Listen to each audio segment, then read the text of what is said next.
అందరికీ నమస్తే. ఈరోజు నేను చామగడ్డ పులుసు చేస్తున్నాను. తెలంగాణలో మేము చామగడ్డ పులుసు ఎట్లా చేస్తామో చూడండి.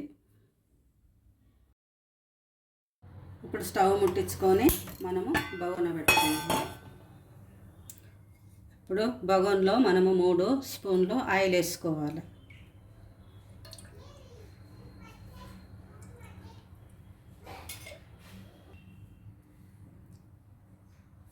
ఆయిల్ కొంచెము వేడెక్కగానే కొన్ని ఆవాలు వేసుకోవాలి.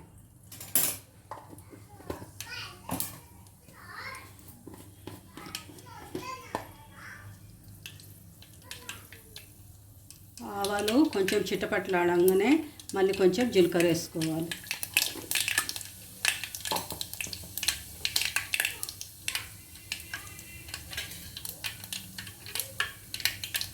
కొంచెం అవి వేగంగానే ఉల్లిగడ్డలు వేసుకోవాలి.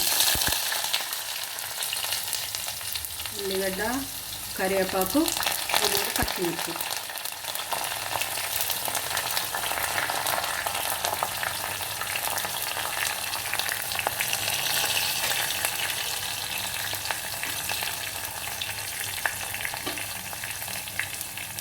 ఇది కొంచెం కలుపుకోవాలి.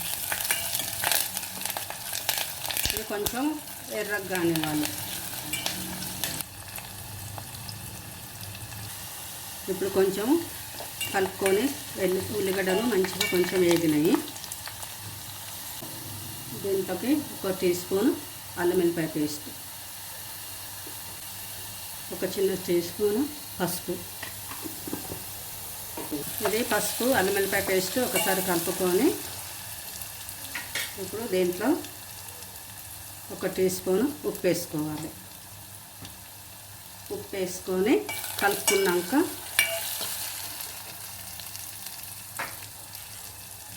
దీంట్లో మనం టమాటా ముక్కలు వేసుకోవాలి.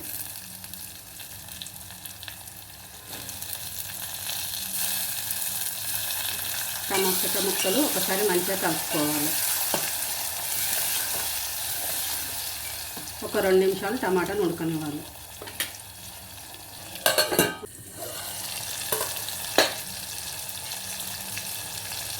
మన టమాటా కొంచెం ఉడకంగానే దీంట్లోకి చామగడ్డలు ముక్కలు చేసినవి వేసుకోవాలి. ఉడకబెట్టి ముక్కలు చేసిన చామగడ్డ దీన్ని కొంచెం కలుపుకోవాలి. ఒక 2 నిమిషాలు దీన్ని నూనెలో ఉడకనివ్వాలి.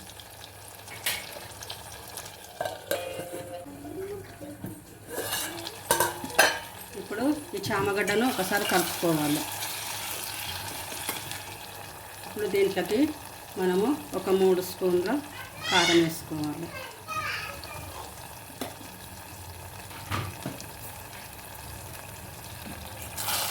కారం వేసుకొని కలుపుకోవాలి.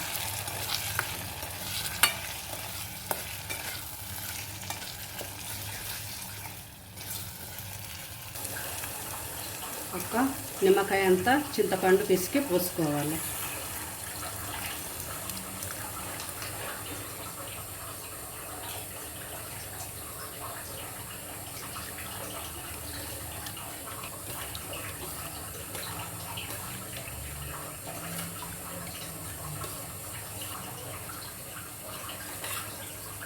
పిసి పోసుకున్నాక కొన్ని వాటర్ కూడా వేసుకోవాలి.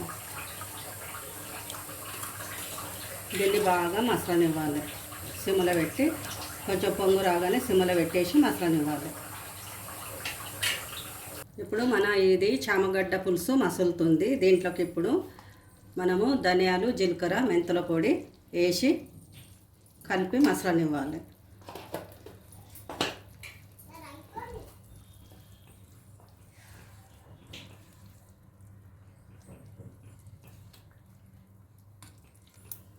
ఒక 5 నిమిషాలు దీన్ని మసలనివ్వాలి.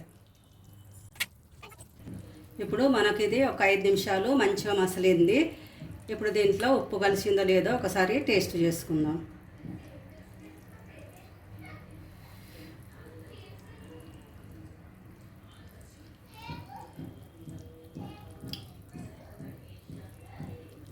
నాకైతే కొంచెం ఉప్పు తక్కువ ఉంది. మీరు కూడా చూసి మీకు సరిపోయేంత ఉప్పు వేసుకోండి. నాకైతే కొంచెం తగ్గింది, అందుకే కొంచెం వేసుకుంటున్నాను. ఇప్పుడు ఒకసారి దీన్ని కలిపి దీంట్లోనే మనం కొంచెము కొత్తిమీర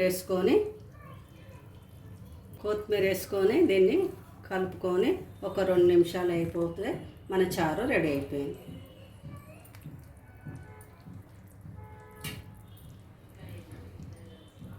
చారు మసలేటప్పుడు మూత పెట్టద్దు, చారు పొంగిపోతుంది. ఇట్నే మసలనివ్వాలి. ఇప్పుడు ఇది మన చామగడ్డ పులుసు చాలా మంచిగా మసలింది. ఇప్పుడు మనము చామగడ్డ పులుసు రెడీ అయిపోయింది.